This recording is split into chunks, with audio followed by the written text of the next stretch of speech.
With Roy, Big Country Nelson here at Grandfather's Gym. Roy, you're known a lot for your ground and pound, your jiu-jitsu game. What would be the most satisfying thing for you? Submitting a guy, knocking a guy out. What's, I guess, the best thing that you could do to finish off a guy? What's the most rewarding? The most rewarding is actually just when you hear the fans cheer. It doesn't matter if they're excited for the knockout, then I'm excited. If they're excited with a decision, I'm excited for that too.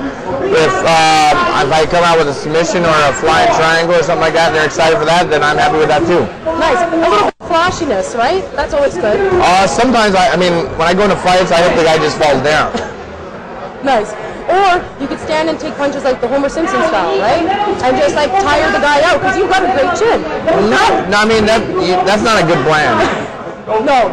But for someone like me, I'm trying to really improve my chin. How do I improve my chin and take some more punishment?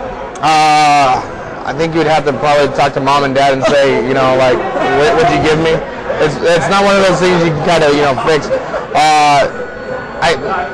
Kung Fu. Kung Fu. There's a technique, it's called Golden Belt. Now, we're speaking still with stand-up here. You're obviously a very good boxer. Is there like any kind of combo or technique that you really is like your go-to technique?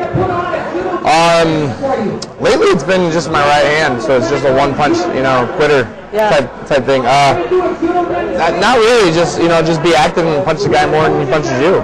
That's always a very good game plan. It's always a very good game plan to have. Don't worry, that's just Miles. Oh, okay. No worries, Miles. No, for anyone training in MMA, starting out, wow, everyone's walking in front of the camera today. It's all good. Anyone starting out in a sport, what made you gravitate towards the ground, or what made you start out where you did? I think it's kind of like the animal instinct, like who's the best,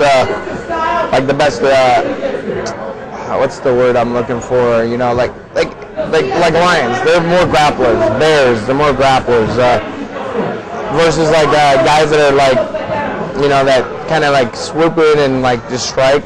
I like grappling just better because you can control the situation. The striking is, you can't hit very hard when you're on your back.